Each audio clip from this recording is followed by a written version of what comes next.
I'm turning 44. And honestly, I don't know exactly how I feel about that.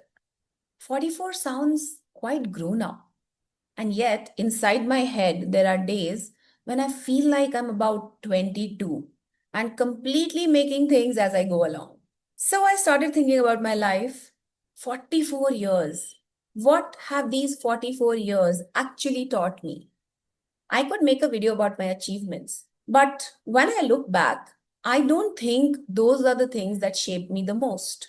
It was everything in between: the little memories, the mistakes, the friendships, the heartbreaks, the times I was terrified, the times I got it completely wrong, the times other people held me when I couldn't hold myself. So, this is not really a video about 44 achievements. It's 44 things that 44 years of being alive have taught me. Some of them I understand, some of them I'm still learning. So, let's begin at the beginning. Lesson number one. Apparently, I was adventurous from the start. I was born in Amritsar, and I don't remember much of my very early childhood. And apparently, when I was 2 years old, I wandered across the Wagah border. Yes, the Wagah border. And somehow the Pakistani army brought me back. So, if you're wondering where my tendency to do slightly unexpected things comes from, I've been doing it since early childhood. Lesson number two: children remember how things feel. After that, we moved to another city, to another town rather. And some of my early memories are not complete stories, they're just feelings, little flashes, my parents being really busy, the house, the school, the people. I didn't understand the adult world. I was a child, but I've realized something as I've grown older. Children may not understand exactly what is happening, but they understand how things feel. And those feelings can stay with you for a very long time. Lesson number three. I really, really wanted a teddy bear. There is a story my uncle still teases me about. Apparently, my mother had taken me to a mela, a fair, and I saw there a teddy bear. And naturally, I wanted it. I was a child. Now, I don't remember myself, but apparently, I stood there crying. मुझे कोच्ची भालू लेना है मुझे कोच्ची भालू लेना है I really want that teddy bear. I don't remember any of this, but my uncle remembers me crying for it. And when I think about that little girl now, I think it's quite sweet because children don't understand money. They don't understand circumstances. They don't understand why something is or is not possible. They just know, I want that. And then you grow up. And life spends a very long time teaching you that wanting something doesn't necessarily mean that you're going to get it. And somehow you survive that too. Lesson number four: happiness can be very ordinary. Some of my favorite childhood memories are just so simple. I used to go to my grandmother's house almost every evening, and she used to give me chai and ajwain paratha. There were mulberry trees too, and I'd climb up on the boundary wall and pluck shehtoot from there, eat them. Nothing big was happening. And maybe that is the lesson. Some of the happiest moments of your life don't announce themselves as important. You don't know while you're living them that one day you'll remember them.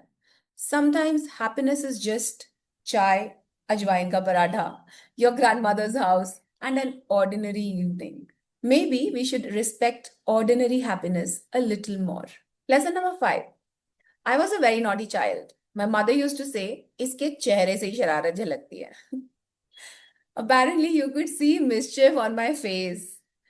And honestly, I was naughty. If I liked somebody's scale, sometimes that scale would mysteriously come home with me. But today, I think about that child. I don't judge her. She was just exploring the world, not always brilliantly, but enthusiastically.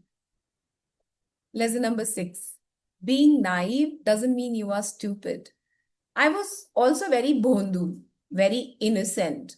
There were so many things I simply didn't understand. And later in life, I realized something. You can't expect a child or a young person to understand things that they haven't lived through yet. Experience teaches you things that intelligence alone cannot. Lesson number 7. Sometimes you can find out you can do it by doing it. When we moved to Faridabad, I remember going on the stage for an extempore speech. The topic was "A Stitch in Time Saves Nine." My mother helped me prepare, no ChatGPT, no Google at that time. I went on stage and I won the first prize. And I still remember that feeling, that little surprise of, oh, maybe I can do this. And that's something I've seen again and again in my life. You don't always get confidence first. Sometimes you try first, and confidence comes later. Lesson number 6. My body and I have been negotiating for a very long time. I was on the heavier side as a child. So I exercised, I skipped, I ran on the terrace, I rode a stationary bicycle, I played basketball, and then I loved Maggie and bread with cream and sugar. But somewhere along the way, I started believing that if I could just become thinner, life would somehow become better. And I don't think I was alone in believing that. I think many of us believe that. Lesson number 9. Don't postpone your life until you like how you look. As a teenager, I wanted to be thinner, I wanted to be prettier, I wanted to be noticed, I wanted to be that girl. The girl who walks into a room and everybody notices. And for a very long time, I kept creating this imaginary future version of myself. Once I am thin, once I look better, once I become successful, then I will feel good. But here is what I've learned: there is always another once. So don't spend your entire life waiting for permission to enjoy yourself. Lesson number 10. Fear is not always you telling the truth. 1 month before my board exams, I got chickenpox. And it was horrible. I was itching terribly. I had to sit separately from everyone for most of my exams. I was terrified. I gave the exams and I did well. And the funny part is that I was so scared of accidentally being accused of cheating that I would keep checking my pockets again and again before entering the exam hall. I had nothing to hide. But fear doesn't always care about facts. And that is something I still have to remind myself of. Just because I'm afraid of something doesn't mean the thing I'm afraid of is actually happening. Lesson number 11. One bad year doesn't mean you are a failure. I was very good at math until 10th. Then came 11th. And along with it came coordinate geometry. And suddenly I thought my entire life was over. I barely passed. I thought I'm going to fail. This is terrible. And then I didn't fail at life. I just had a difficult year. One difficult chapter doesn't get to become the title of your whole story. There is one thing I want to talk about carefully because I carried the impact of it for a very long time. When I was a young girl, an adult behaved inappropriately with me. I didn't understand what was happening. And I carried a lot of guilt about my own response to that experience for decades. Eventually, a very close friend of mine, she's a clinical psychologist, but more importantly, she's a clinical psychologist, but more importantly, she's somebody whom I can tell the truth. She asked me one very simple question: why are you feeling guilty? And somehow that question opened a door because I slowly began to understand something I hadn't understood as a child. I was a child. Whatever I felt, whatever my body experienced, that does not make me responsible for an adult's behavior. That took me a very long time to understand. And I think the lesson is simple. Feeling guilty doesn't automatically mean that you are guilty. Sometimes you've been carrying something that was never yours to carry. This was hard to share, honestly. So, lesson number 12 is this: the world gets much bigger when you leave home. Engineering college was my very first real encounter with a much bigger world. Different people, different personalities, friendships, competition, jealousy, misunderstandings, and honestly, a lot of things that I was not prepared for. I was still quite naive, and life was about to fix that. Lesson number 13. There was an incident in my engineering where photographs from my camera were released. I was blamed for something I hadn't done. People did not listen to my side of the story. People stopped talking to me. I was isolated in the hostel. I remember sitting alone and eating, and I was heartbroken. You think people around you today will always be around you. They won't. But now I understand something else. Not everybody who leaves your life was supposed to stay forever. Some people belong to a chapter, not the whole book. Lesson number 14. Being misunderstood can make you question yourself. When enough people believe something about you, even when you know it isn't true, you start questioning yourself. Maybe I am wrong. Maybe there is something wrong with me, and I have done that. I have let other people's perception of me become louder than my own experience. I try not to do that anymore. Other people's opinion of you is information. It's not automatically the truth. Lesson number 15. Pay attention to what keeps calling you back. There is one thread that has run through almost my entire life: dance and movement. Around 2007, I started learning salsa. I performed on stage, I did shows, and I loved it. Then life happened, but dance came back. Around 2011 or 2012, I started belly dancing. I also trained to become a yoga instructor. For years, I taught yoga. Then I did Kathak, and I think that is telling me something. Some things keep calling you back.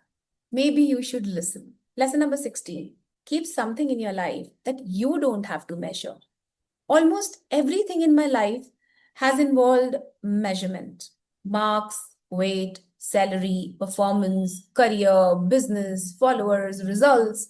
But when I dance, I don't want to measure myself. I don't want to ask if I'm better than anybody else. I just want to dance. And I think everybody needs something like that. Something that you don't have to monetize, something that you don't have to become best at, something you're allowed to enjoy without turning it into another performance review. Lesson number 17. Love can teach you things that no degree can. After engineering, I did my MBA and I learned a lot academically. But some of the biggest lessons came outside the classroom through people, friendships, relationships, heartbreak. I learned that life can teach you very quickly what you don't learn from a notebook. Lesson number 18. Be careful when someone else's voice becomes your inner voice. There was a period when somebody close to me repeatedly made me feel that I don't know enough, that I wasn't smart enough.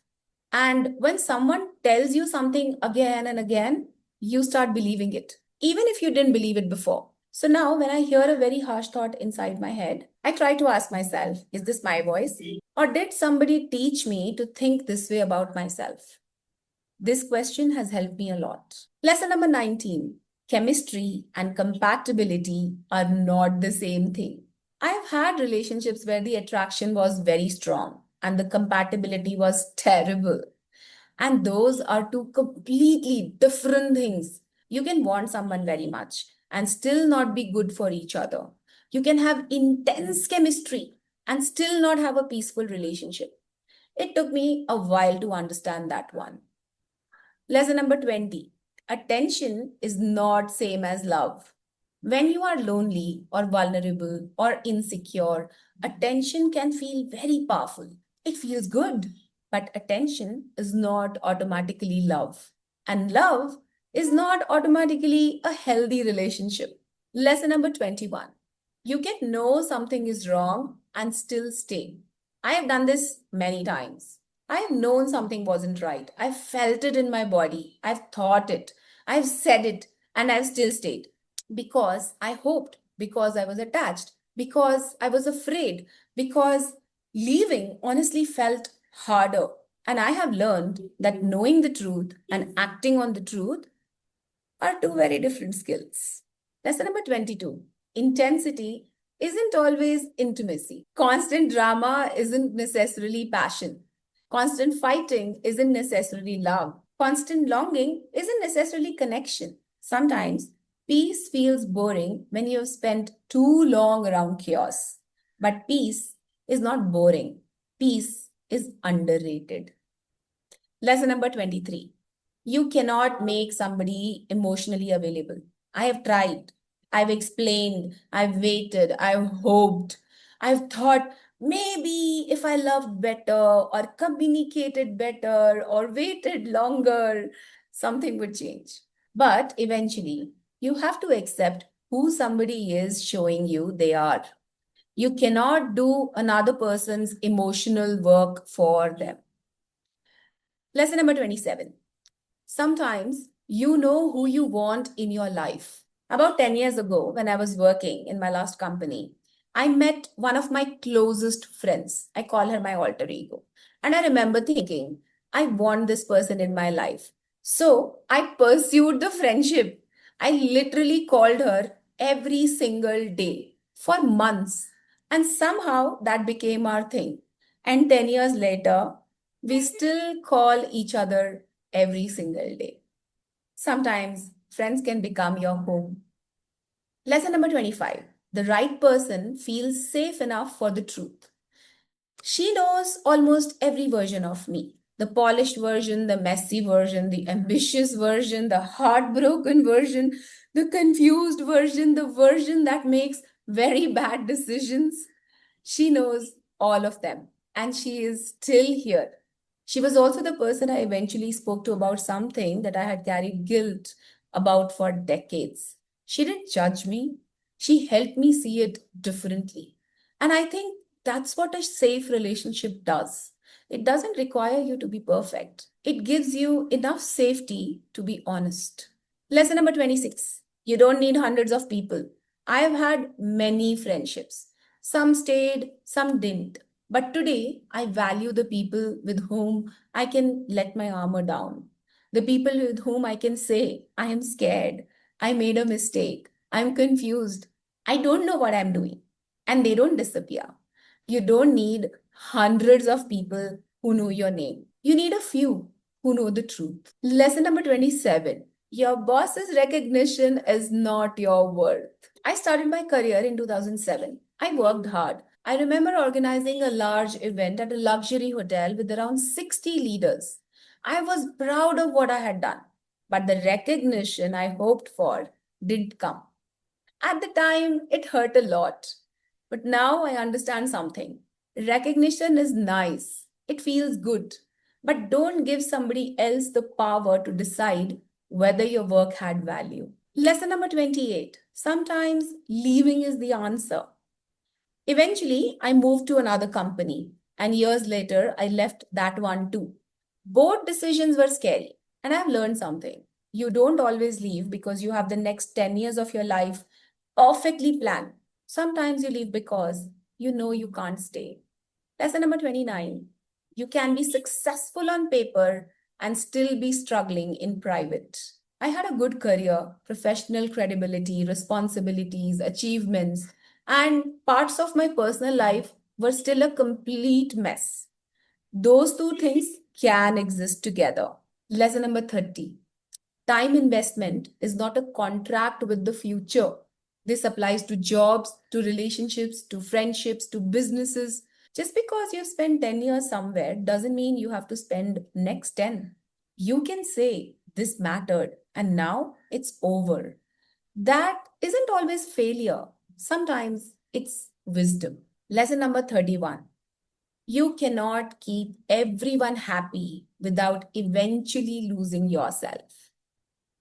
There was a period in my life when I was trying to manage everybody: my family, my relationship, everybody's expectations, everybody's emotions.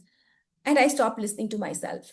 Eventually, I had what I would describe as a nervous breakdown. And it was one of the hardest times of my life. Lesson number 32. Sometimes people won't understand your pain. That doesn't make it less real. One thing I want to say about that period is this: not everybody believed me. Some people didn't understand what was happening. Some friends didn't believe I was struggling. And sometimes even close family doesn't understand. And that hurts. Because when you are struggling and somebody tells you that you are exaggerating, you start questioning yourself too. Am I really struggling? Am I making this up? But just because somebody doesn't understand your pain doesn't mean that your pain isn't real. Lesson number 33. You don't always pull yourself through alone. And this one is really important because I don't want to tell the story as if I was some lone warrior who saved herself. I wasn't. There were friends who supported me, family members who supported me, friends who listened, people who checked on me, people who held me when I couldn't hold myself. And I will always be grateful for them because sometimes you can borrow someone else's strength until you can find your own again. I rebuilt myself, yes, but I wasn't alone. And I think both things can be true. Lesson number 34. There may not be one thing that saves you. After that period, I looked for answers everywhere: psychologists, neurologists, psychiatrists, yoga therapists, fitness, movement, meditation, journaling, different practices, different teachers. And there wasn't one magical answer. I slowly put together my way. A little bit of this, a little bit of that, keeping what helped, leaving what didn't. And maybe that's how life works sometimes. You don't find one thing that saves you. You slowly build a life that supports you. Lesson number 35. Sometimes the things that hold you together were already in your life. Yoga was already there, movement was already there, dance was already there, fitness was already there. Even during difficult periods, I kept moving. They didn't magically fix everything, but they gave me somewhere to return. And sometimes when your mind is overwhelmed, you don't need to solve your whole life. You just need somewhere safe to put your attention. Lesson number 36. You can learn what works for you.